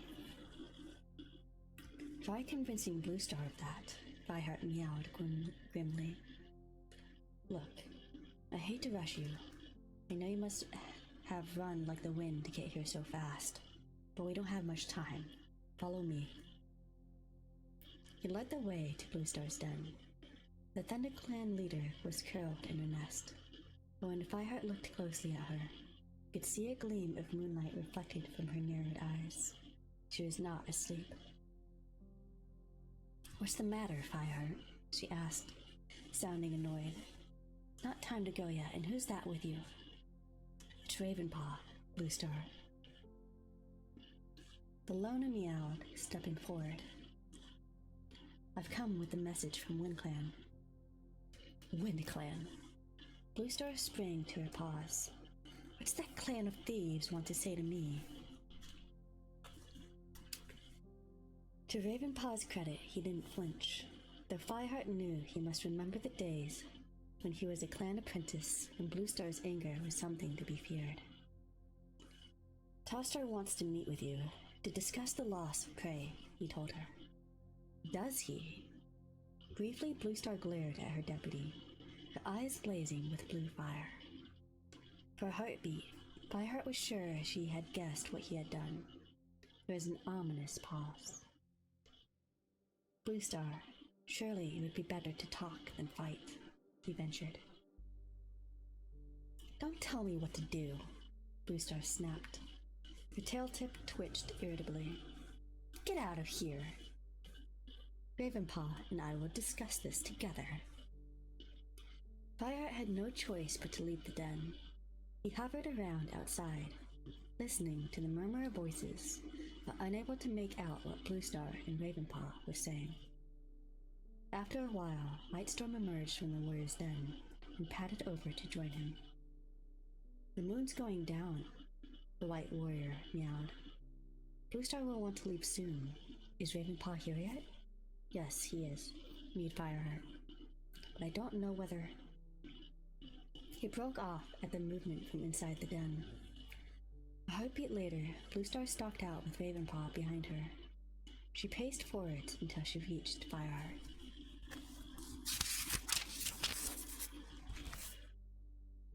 Her tail was lashing. Gather patrol, she ordered. We go to 4 trees. Does that mean you're going to talk with Tallstar? Fireheart asked bravely. His leader's tail lashed again. "I will talk," she meowed. "But if there is no agreement, then we will fight." The night was still dark when Bluestar led her warriors into the hollow where the 4 great oaks stood. Fireheart patted at her shoulder, the smallest of ruffles, told him that the other cats were following. His heart lurched as an owl hooted in the distance. Had barely a chance to murmur his thanks to Ravenpaw for bringing Tallstar's message before the black cat had slipped away from ThunderClan warriors. He would follow a different route back to his farmland home, keeping well clear of fort trees. Bluestar paused at the top of the slope. As the other warriors caught up with her, starlight cast a faint sheen on their fur, touching their pricked ears and reflecting from their wide eyes. Fireheart could almost taste their anticipation. When he looked across the border into the WindClan territory, he thought at first that the sweep of moorland was empty. Stretching up to the night sky, wind swept across it and rustled the oak trees in the hollow behind him. Then he caught sight of movement up ahead, and he realized that the line of cats standing there, with Tallstar at the center. His stomach clenched as Fireheart realized that Tallstar, too, had brought his warriors with him. "What's that?" Bluestar hissed, turning to glare into his eyes. "So many WindClan cats. I thought I was coming here to talk." Her eyes glared fiercely at Fireheart. Some sharpened instinct flooded her expression with understanding. "This looks more like an ambush than a meeting of leaders." At a flick of her tail, the ThunderClan warriors moved up in purposeful silence to form a tight line on either side of their leader, facing the WindClan cats. Fireheart felt the air crackle with tension, and he realized it would be all too easy for fighting to break out, even if WindClan did not attack first. Would Tallstar keep his word and try to talk to Bluestar rather than fight? "Tallstar?" Bluestar meowed coldly. "What do you have to say to me?" Waiting for the WindClan leader's response, Fireheart nervously sheathed and unsheathed his claws. Did not know if the line would hold. If just one cat moved forwards, battle could engulf them all. He saw Despot exchange a tense glance with Windleface, as if both cats were thinking the same as he was. Next to him, Sandstorm kept her gaze fixed on the WindClan cats, her ears flat to her head. Swiftpaw stared nervously at his leader, but he held his place in line. Cloudpaw, on Fireheart's other side,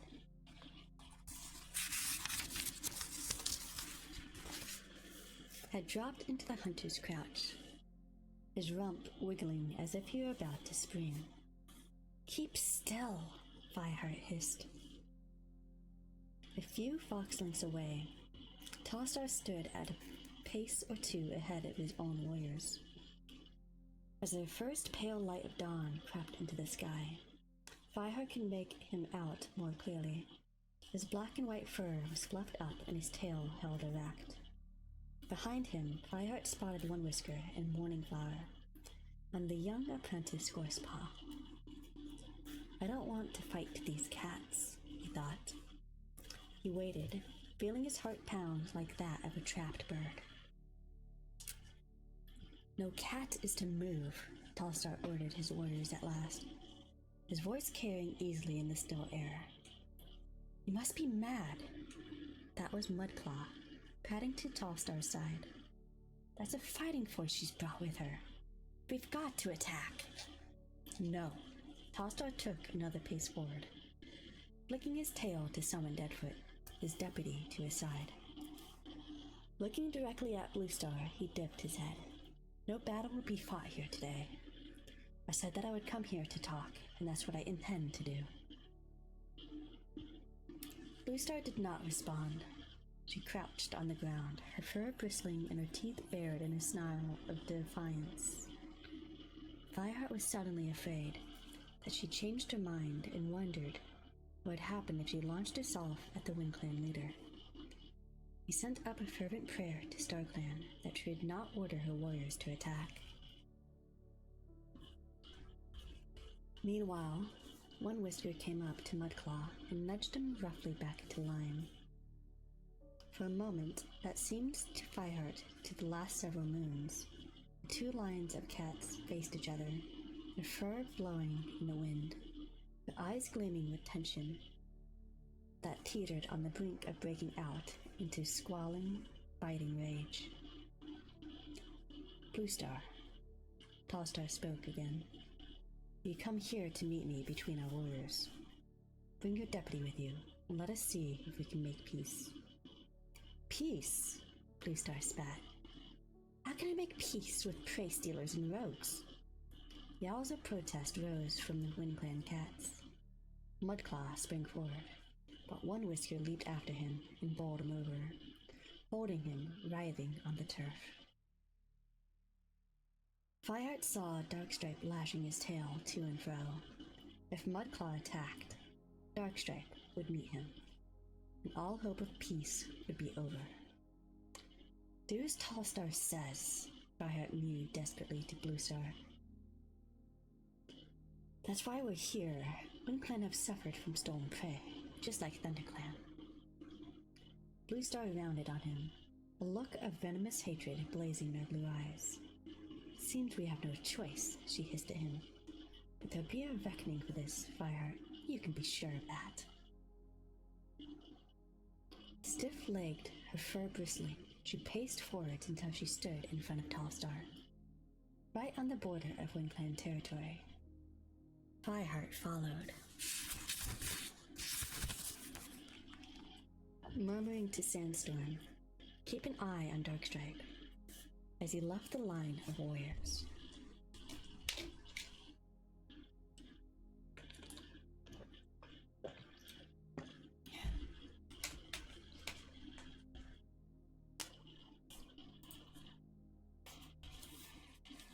Tallstar watched Bluestar coolly as she approached. The WindClan leader had never forgiven her. Fireheart knew, assaulting his old enemy, Broken-Tail. But he had the wisdom not to let his grudge influence him now. Bluestar, he meowed. I swear by StarClan that WindClan have not hunted in your territory. StarClan, Bluestar sneered. What's the worth of an oath by StarClan? Black and White Tom looked taken aback, his gaze flicking to Fireheart as if he were looking for an explanation. Then I will swear by anything you hold sacred, he went on. By our kits, by our hopes for our clans, by our honor as leaders. WindClan did not do what you accuse us of. For the first time, his words seemed to reach Bluestar. Fireheart saw her fur begin to lie flat. How can I believe you? She rasped. We have lost prey too, Tallstar told her. It may be dogs or rogues. It is not cats from WindClan. So you say, meowed Bluestar. She sounded uncertain now. Fireheart thought that perhaps Tallstar was beginning to convince her. But she did not know how to back down without losing dignity. Bluestar, Fireheart mewed urgently. A noble leader doesn't take her warriors into battle without need. If there's the least doubt of that, do you think you know more than I do about how to lead a clan? Bluestar interrupted. Her fur had bristled again. But this time it was Fireheart who was the target of her anger. He had caught a glimpse of the old, formidable ThunderClan leader, and it was all he could do to not flinch from her. Young cats think they know everything, Tallstar meowed. There was a hint of sympathetic humor in his voice, and Fireheart felt a flash of gratitude towards the WindClan leader for his sensitivity to Bluestar's fears. But sometimes we have to listen to them. There's no need for this battle. Bluestar's ears twitched irritably. Very well, she meowed reluctantly. I accept your word for now, but my patrol sent Winkland one tail length over our border. She whipped round and called to the ThunderClan cats. Back to camp, she ordered, leaping ahead of them. Fireheart turned to follow her. Tallstar dipped his head to him. Thank you, Fireheart. You did well. My clan honors your courage in averting this battle, but I don't envy you now. Fireheart shrugged and followed the rest of his clan. Just before he plunged into the hollow at 4 trees, glanced over his shoulder to see the Winkland cats racing back across the open moor toward their camp. The turf gleamed pale in the soft dawn light, unstained by the blood of any cat. Thank you, Spottedly, Fireheart murmured as he turned away.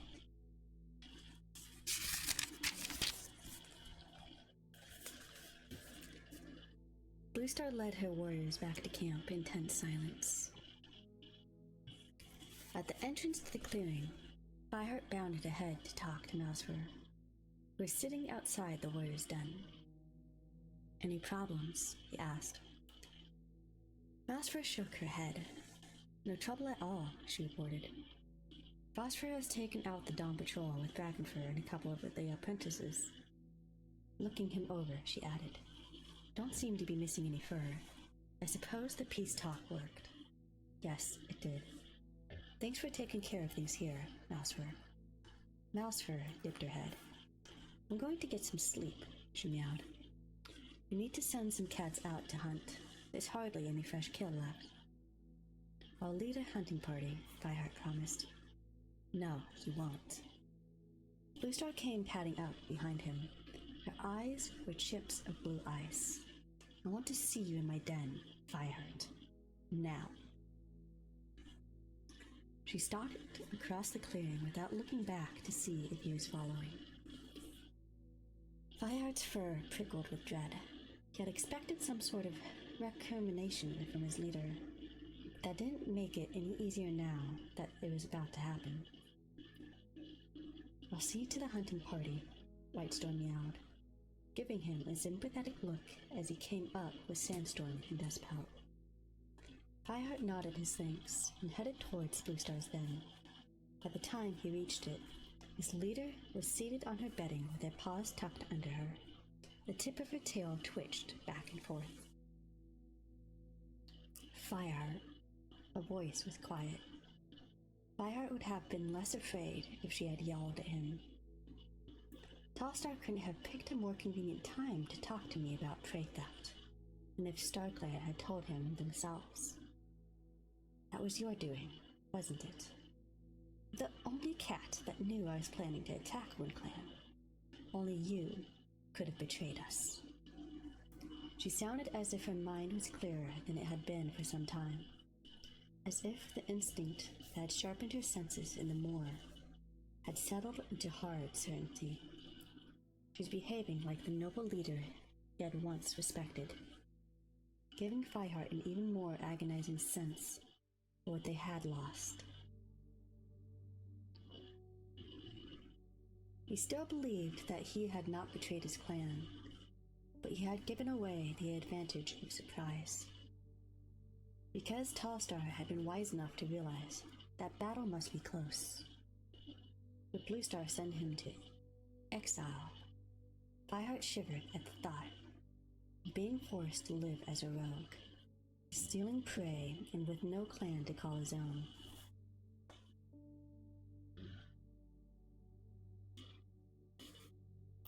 He came to stand in front of Bluestar and dipped his head. I thought it was the right thing to do, he meowed quietly. Neither of the clans needed to fight this battle. I trusted you, Fireheart, Bluestar rasped. You, out of all my warriors. Fireheart forced himself to meet her flinty gaze. I did it for the good of the clan, Bluestar.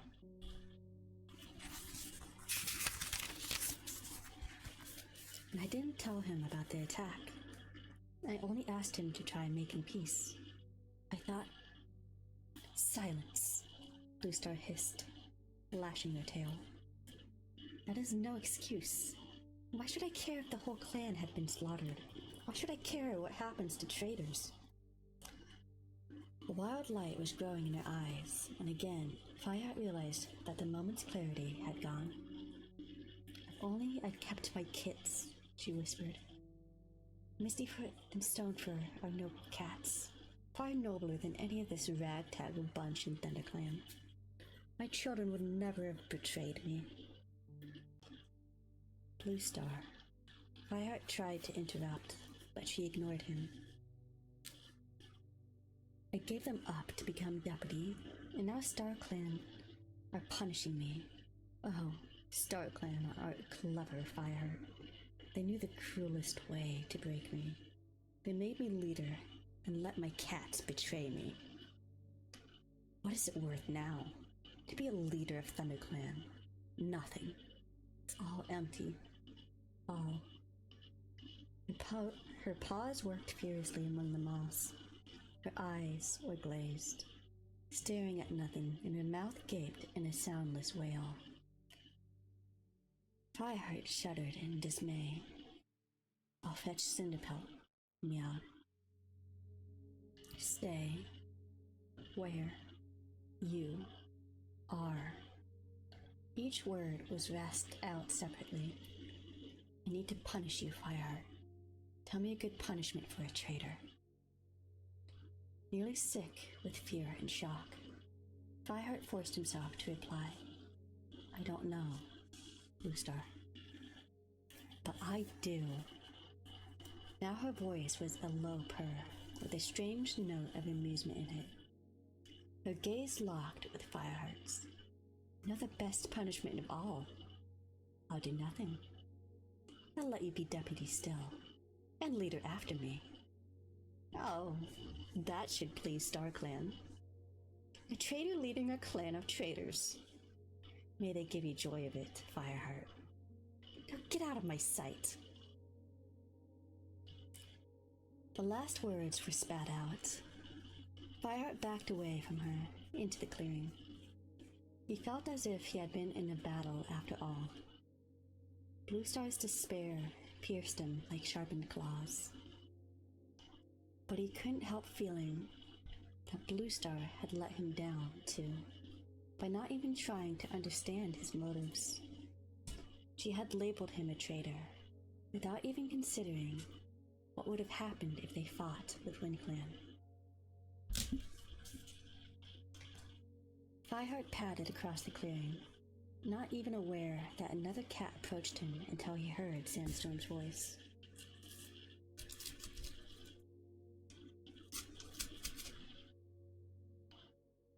What happened, Fireheart? Has she sent you away? Fireheart looked up. Sandstorm's green eyes were anxious, though she did not move close enough to comfort him with her touch. No, he replied. She didn't do anything. Then that's all right. Sandstorm sounded as if she were forcing optimism into her voice. Why are you looking like that? She's ill. Fireheart couldn't begin to describe what he had just witnessed in Bluestar's den.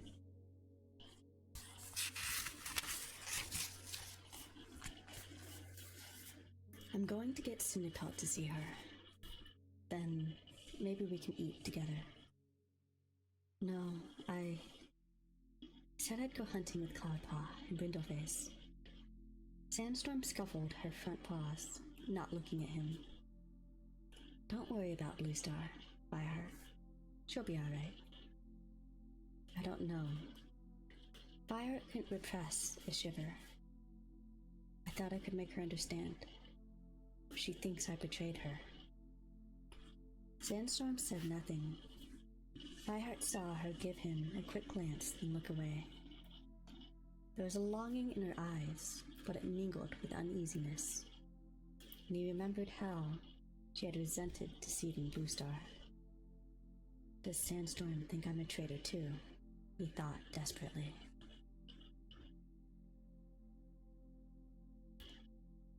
After Fireheart had sent Cinderpelt to Bluestar, he headed for the warrior's den. He felt as if his legs could hardly hold him up, and he could think of nothing except sinking into the soft darkness of sleep. His heart sank when he saw Longtail stalking across the clearing towards him. "I want a word with you, Fireheart," he growled. Fireheart sat down. "What is it?" "You ordered my apprentice to go with you this morning." "Yes, and I told you why." "He didn't like it, but he did his duty." Longtail meowed harshly. That was true, Fireheart reflected. He had admitted the apprentice's courage in a tough situation, but he wasn't sure why Longtail was making such a fuss now. "I think it's time he was made a warrior," Longtail went on. "In fact, Fireheart, he should have been made warrior long ago." "Yes, I know," Fireheart replied. "You're right, Longtail, he should." Longtail looked taken aback at his steady agreement. "So what are you going to do about it?" he blustered.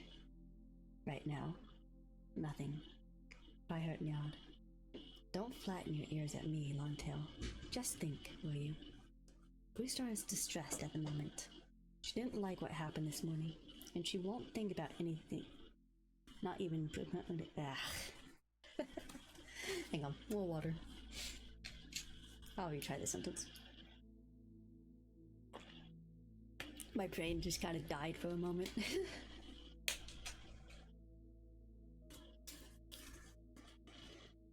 And she won't want to think about promoting apprentices. No, wait. He flicked his tail to silence Longtail as the pale warrior opened his mouth to protest. "Leave it with me. Sooner or later, Bluestar has to realize that what happened was for the best. Then we'll talk to her about making Swiftpaw a warrior, I promise." Longtail sniffed. Fireheart could see he wasn't happy, but he couldn't think of any reason to object. "All right." The pale tabby warrior mewed, "but it better be soon." He stalked off again, leaving Fireheart to head for his nest as he curled into the soft moss. Shutting his eyes tight against the early morning light, he couldn't help worrying about the 4 older apprentices. Cloudpaw, Brightpaw, and Thornpaw all deserved to be warriors as well as Swiftpaw.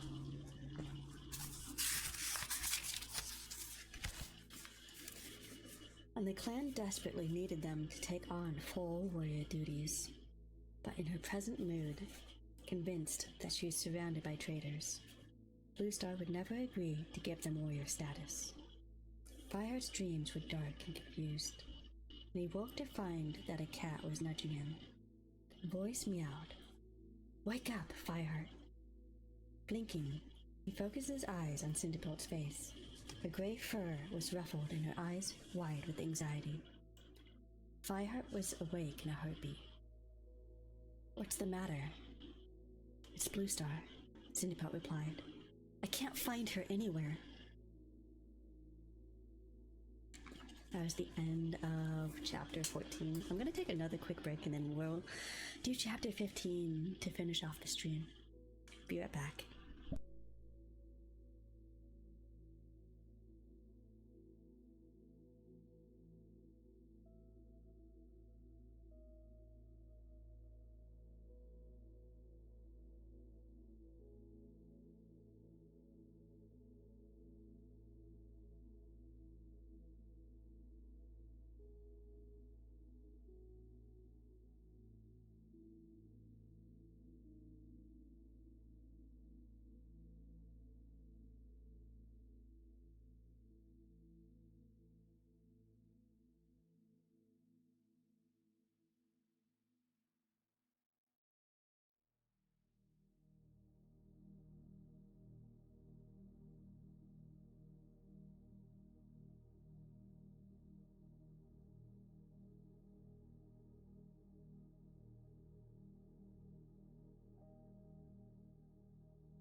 Moving on to chapter 15.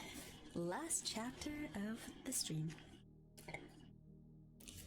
Chapter 15. Fireheart sprang to his paws. Tell me what happened. When I saw her earlier this morning, I took her poppy seeds to calm her down, Cinderpelt explained. When I went to her den just now, she wasn't there, and she hadn't eaten the poppy seeds. I tried the elder's den and the nursery. Hi, Holly. Welcome in. But she isn't there either. She isn't anywhere in camp, Fireheart. Did anyone see her leave? I haven't asked yet. I came to tell you first. And I'll get the apprentices to search and find out if... Bluestar's not a kit, you know? The interruption came from Whitestorm, who had padded into the warrior's den in time to hear Cinderpelt's news. She might have gone on patrol. For all you know, other cats are with her. He spoke calmly as he bared his teeth in a yawn and settled into his nest. How are you doing, Holy? Fireheart nodded uncertainly. What Whitestorm said was sensible, but he would have liked to be sure. After the state Bluestar had been in this morning, she could not have gone anywhere in the forest. She might even have gone to RiverClan in search for her kids. There's probably no need to worry, Fireheart reassured Cinderpelt, hoping he sounded more confident than he felt. But we'll look anyway and find out if any cat has seen her. Leaving the den, he spotted Fernpaw and Ashpaw, sharing tongues near the blackened remains of the tree stump outside their princess's den. Quickly, Fireheart explained that he had a message for Bluestar, but he wasn't sure where she was. The two apprentices dashed off willingly to look for her. You go and ask if any cat has seen her, he suggested to Cinderpelt, who had followed him out of the den. I'll go up the ravine and see if I can pick up her scent. I might be able to track her. Privately, he didn't have much hope. While he had slept, clouds had covered the sky and a thin rain was drizzling down. It was not good weather for following scents. Before he could leave, Fireheart noticed that Sandstorm was returning to camp, along with Cloudpaw and Brindleface. All three of them carried fresh gill, which they went over to drop on the pile. Fireheart raced up to them with Cinderpelt limping behind. Sandstorm, he meowed. Have you seen Bluestar? Sandstorm swiped her tongue around her mouth to remove the prey juices. No, why? She isn't here, mewed Cinderpelt. Sandstorm's eyes widened. Are you surprised? After what happened this morning, she must feel like she's losing control of her clan. I was so close to the truth that Fireheart didn't know how to answer. We're going out again, meowed Cloudpaw. We'll keep a lookout for her. Okay, thanks. Fireheart blinked gratefully at his apprentice. The young white Tom raced off again, with the two warriors following more slowly. Brindleface paused to meow. I'm sure she'd be fine, Fireheart. As she left, but Sandstorm didn't look back. Fireheart's problems were about to overwhelm him, but then he felt Cinderpelt's breath soft against his fur. Don't worry, Fireheart, she murmured. Sandstorm's still your friend. You need to accept that she doesn't always see things the way you do.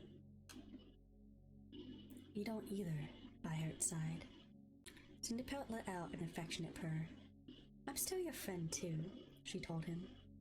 And I know you've done what you believe to be right. Now let's see what we can do to find Bluestar.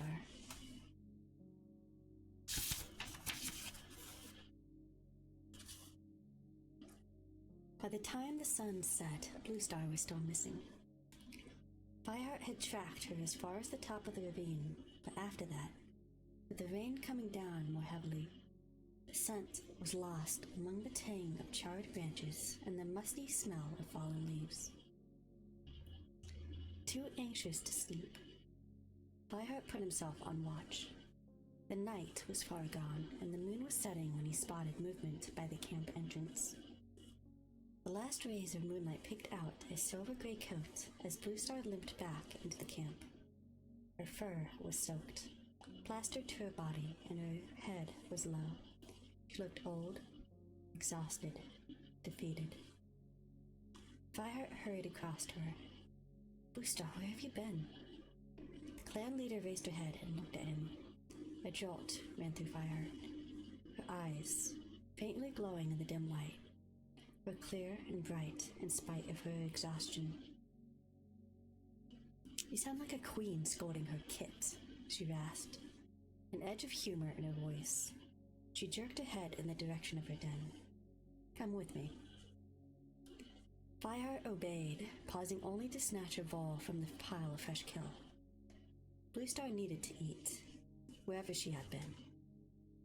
When he reached Bluestar's den, his leader was seated in her mossy nest, washing herself with long, careful strokes. Fireheart would have liked to sit beside her and share tongues with her, but after their last encounter, he did not dare. Instead, he dropped the bowl in front of her respectfully, dipped his head. What happened, Bluestar? He asked. Bluestar stretched her stiff neck to the bowl, half turned away from it, and then began to gulp it down as if she had suddenly realized how hungry she was. She did not answer until she had finished it. I went to speak with StarClan, she announced, flicking the last traces of Vol from her whiskers. Fireheart stared. To Highstones? On your own? Of course.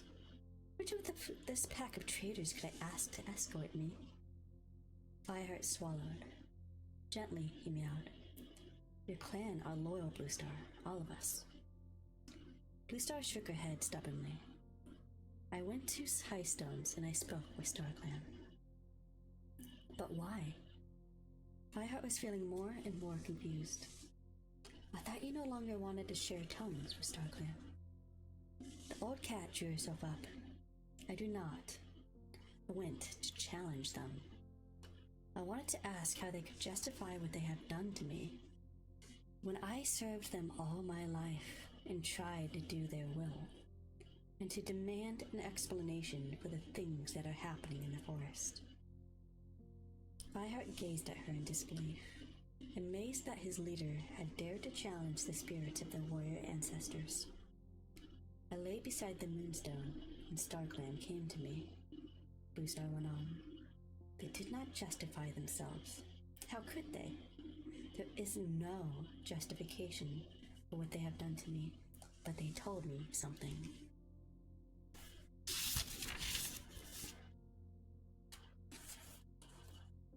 Fireheart leaned closer. What? They said there is an evil loose in the forest. They spoke of a pack. They told me that it will bring more death and destruction than the forest has ever seen before. What did they mean? Fireheart whispered. Surely there had been enough death and destruction already, with the fire and the floods. Bluestar lowered her head. I don't know. But we must find out, Fireheart exclaimed, his mind whirling. Perhaps they mean the dog, but a dog couldn't do damage on that scale. And what about pack? Maybe, yes. Maybe they were talking about Shadowplan. You know how Tigerstar vowed to take revenge on us. Maybe he's planning to attack. Or Leopardstar, he added, still trying to cling to his hope that Tigerstar had lost interest in harming his old clan. Bluestar shrugged. Maybe. Fireheart narrowed his eyes. He couldn't understand why she didn't want to work out the meaning of what StarClan had told her, and make plans to stop the attack if it came. We have to do something, he insisted. We could set a watch on the borders. We should increase the patrols. Wasn't sure how he was going to do that with so few warriors. We need to make sure there's always a guard on camp when...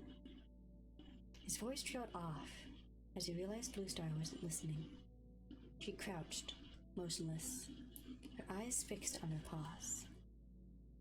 Blue Star? The ThunderClan leader looked up at him, her eyes a bottomless pool of despair. What's the point? She rasped. StarClan have decreed that death will come. A dark force blocks this forest, and even StarClan themselves cannot control it, or will not. There is nothing we can do. A shudder went through Fireheart. Was Blue Star right that StarClan were not powerful enough to avert the doom that was coming? For a few heartbeats, he almost shared his leader's despair. Then he raised his head. He felt as though he were clawing his way up from the depths of black water. No, he growled. I won't believe that. There's always something that a cat can do, as long as he has courage and loyalty. Courage? Loyalty? In ThunderClan? Yes, Blue Star. Fireheart tried to put all the force of his belief into his reply.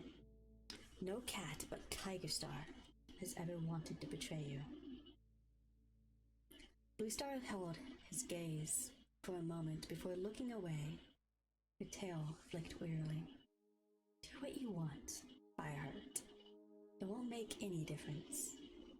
Nothing will. Now leave me. Fireheart murmured a farewell, backing away. He noticed the poppy seeds Cinderpelt had left earlier, still lying neatly on a leaf. He nodded toward them. Eat your poppy seeds, Blue Star, he mewed. You need to rest. Tomorrow, everything will look better. He took the leaf between his teeth and carefully moved it into Blue Star's reach. Blue Star gave a disdainful sniff. But as Fireheart left the den, he glanced back to see her bend over and lick up the seeds. Outside, he gave his pelt a shake, trying to get rid of the creeping horror he had felt as Blue Star revealed the message of StarClan. His paws carried him instinctively in the direction of Cinderpelt's den. He would have to tell the medicine cat that Blue Star was back, and he wanted to discuss what his leader had told him. Only then did he remember that more than a moon ago, Cinderpelt had told him of a dream in which she heard the words pack, pack, and kill, kill. That is the end of chapter 15, and it looks like we're finally getting to the point where the dogs are actually becoming a threat. So that's interesting. Hopefully they don't stay too much of a threat. Like, I'm hoping that all the clans come together. I don't think they will in this book. They might be rather broken. As they said, there's going to be like a lot of death in the world of the warriors, but I think that it may be in the last book that all the cats might come together. We'll have to see. Anyway, I hope you guys enjoyed the 5 chapters today. And if you are new and do not know, I do have a Discord. If you join though, you have to know that everyone there is a little bit crazy and chaotic. But yeah. I'm gonna see real quick if I even have anyone that's live on my follow list to raid. It doesn't look like I really do. I really need to get more suggestions from people on who to raid. Anyway, I'm gonna go ahead and end the stream, but I want you guys to remember that the first Friday of the new year is going to be the hand cam stream. So have fun with that, and I'm going to go ahead and see you guys later.